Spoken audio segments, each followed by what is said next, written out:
કાંકરેજ તાલુકાના દેવ દરબાર જાગીર મઠ ખાતે થળી જાગીર મઠના વિવાદ મામલે કાંકરેજના જાગીરદાર રાજપૂત સમાજની ચિંતન બેઠક યોજાય છે। કાંકરેજ તાલુકાના જાગીર રાજપૂત સમાજની ગુરુગાદી એવા દેવ દરબાર જાગીર મઠ ખાતે સમગ્ર રાજપૂત સમાજના 1008 મહંત ગુરુદેવ બળદેવનાથ બાપુની અધ્યક્ષસ્થાને કાંકરેજ તાલુકા રાજપૂત સમાજની ચિંતન શિબિર યોજાઈ હતી। કાંકરેજ તાલુકાના રાજપૂત સમાજની ચિંતન બેઠક મળી હતી, જેમાં સૌથી અગત્યની બાબત વિશે વાત કરીએ તો થોડા દિવસ પહેલા થળી જાગીર મઠના મહંત સ્વ જગદીશપુરી બાપુનું હાર્ટ એટેકથી નિધન થતા નવા મહંતની ગાદી પર બેસાડવા માટે દેવ દરબાર જાગીર મઠના 1008 મહંત બળદેવનાથ બાપુ તેમજ કાંકરેજ તાલુકાના જાગીરદાર રાજપૂત સમાજના અગ્રણીઓ, યુવાનો અને બ્રાહ્મણ પંડિતો દ્વારા વિધિ વિધાન મુજબ જૂના ઇતિહાસ પ્રમાણે નવા મહંત તરીકે શંકરપુરીને નવા ગાદીપતિ તરીકે બિરાજમાન કરવામાં આવ્યા છે, જેમાં દસનામ ગોસ્વામી સમાજ દ્વારા 1008 શંકરપુરી બાપુનો વિરોધ કરીને નવા મહંત તરીકે સ્વર્ગીય આત્મા બ્રહ્મલીન મહંત જગદીશપુરી ના ભત્રીજા અંકિતપુરીને મઠની બહાર ગોસ્વામી સમાજ દ્વારા ચાદર વિધિ કરવામાં આવી હતી, જેમાં મામલો ગરમાયો હતો અને પોલીસ બંદોબસ્ત ગોઠવવામાં આવ્યો હતો। ત્યારે બનાસકાંઠા જિલ્લાના પોલીસ વડા અક્ષરાજ મકવાણાએ મોરચો સંભાળ્યો હતો। પોલીસ કાફલો ખડકી દેવામાં આવ્યો હતો, પછી SRPની મદદ લેવામાં આવી હતી। જોકે અત્યારે પણ થળી જાગીર મઠ ખાતે લોખંડી બંદોબસ્ત વચ્ચે કોઈ પણ વ્યક્તિને મઠમાં પ્રવેશ આપવામાં આવતો નથી। જોકે મહિલા દર્શનાર્થીઓ અને નાના બાળકોને મંદિરમાં દર્શન કરવા જવા દેવામાં આવે છે। ત્યારે હવે કોઈ અનિચ્છનીય બનાવ ઘટનાઓ ન બને તે માટે એકબીજા પક્ષ આમને સામને ન આવે એ અંગે બનાસકાંઠા જિલ્લાની પોલીસની બાજ નજર રહી છે અને આજે દિવસો વીતી ગયા છતાં હજુ સુધી મામલો થાળે પડ્યો નથી।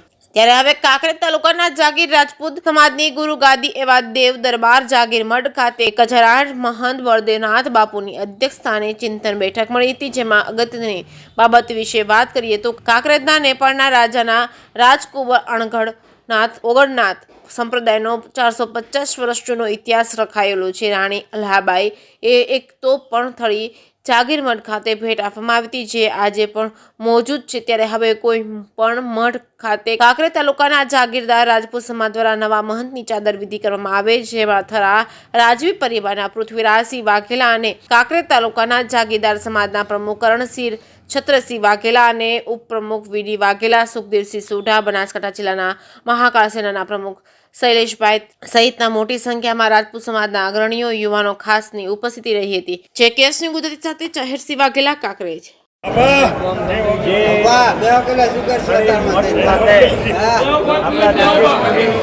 બાપુ દેવ થયા અને જે ત્યાં આપણા બળદેવનાથ બાપુ દેવ દરબાર દ્વારા અને સમગ્ર કાંકરેજ તાલુકાના જાગીરદાર સમાજ દ્વારા મહંત શ્રી શંકરપુરી બાપુની મહંત તરીકે ચાદર ઓઢાડી અને નિમણૂક કરી એ પરંપરાગત જે આ મઠની છે એ રીતે જ કરવામાં આવી છે।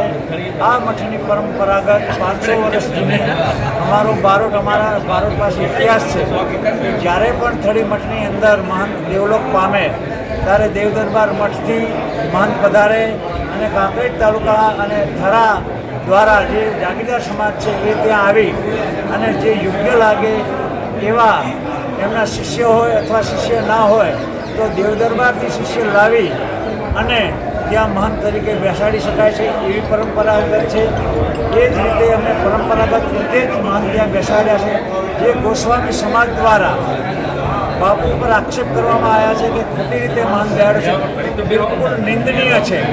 એમને જે અંકિતપુરીને બારે રોડ ઉપર રાખી અને તિલકને ગાદીને ચાદર ઉડાડી છે, બિલકુલ ખોટી વસ્તુ છે કે આવું બની જ ના શકે। આ કોઈ ગોસ્વામી સમાજની પરંપરાગત ગાદી છે જ નહીં। આમાં જે પણ મહંત થઈ ગયા એ અલગ અલગ સમાજના થઈ ગયા છે અને મહંત એટલે એમાં કોઈ સમાજ આવતો નથી। મહંત એટલે એ મહંત જ કહેવાય। એ બાપજી હોય એટલે એને અમે મહંત તરીકે સારું વ્યક્તિત્વ ધરાવતા હોય એટલે એમને મહંત તરીકે અમે નિમણૂક આપવાનો હક અમારા જાગીરદાર સમાજનો અને દેવ દરબારનો જ છે। જે કેવળપુરી બાપુનો મઠ બનાસ નદીના કાંઠે સ્થાપિત છે, એનો ઇતિહાસ આ રીતે છે। પોતે પંજાબમાં બુંદીકોટાથી આ ગુજરાતની અંદર ઓગણનાથ મહારાજ તપસ્યા કરતા હતા, ત્યાં આવી પોતાના શિષ્ય બની અને આશીર્વાદ લઈ સિદ્ધપુરની અંદર સરસ્વતી નદીના કિનારે પોતે વર્ષો સુધી તપસ્યા કરી અને પાછા પોતે ઓગણનાથનો આશીર્વાદ લઈ અને બનાસ નદીના કાંઠે પોતાનો ધૂણો દખાવી અને ત્યાં મઠની સ્થાપના કરી. આ દરમિયાન ઇન્દોરના મહારાણી અહલ્યાબાઈ હોલકરે આવી અને બાપુના આશીર્વાદ લઈ અને તે મઠનું નિર્માણ કર્યું હતું.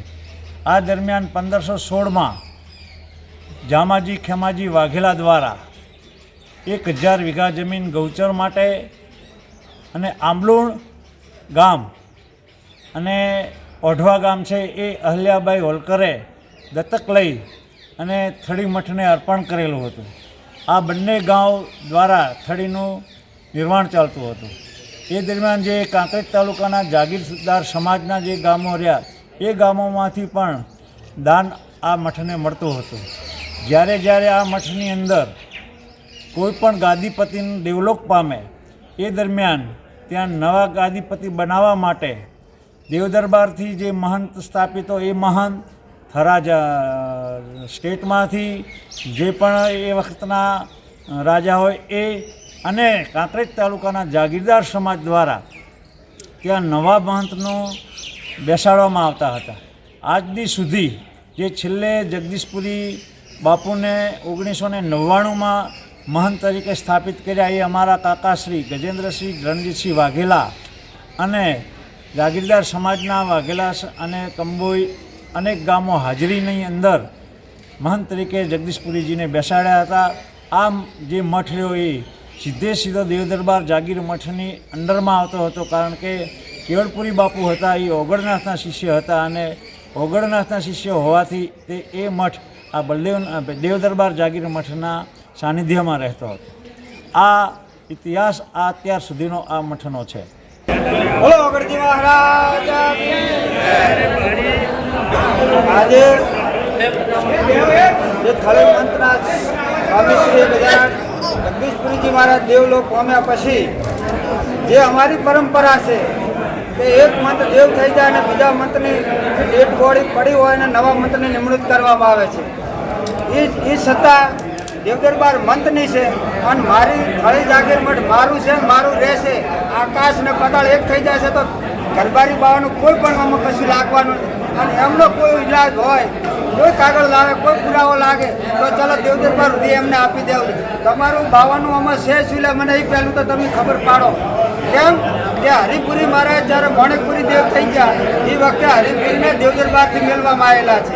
બાકી આજે દેવદરબારનું છે અને દેવદરબારનું જ રહેવાનું છે. એ ઊંચેથી નીચે પડે તો કોઈ દાડો એમનું કોઈ થવાનું તો નથી. મારો બિહારેલો મન આ સુધી કોઈ એવું નથી બનવાનું કે હટાઈ શકે કોઈ. અને બાવામાં તાકાત હોય તો આવી જાય મેદાનમાં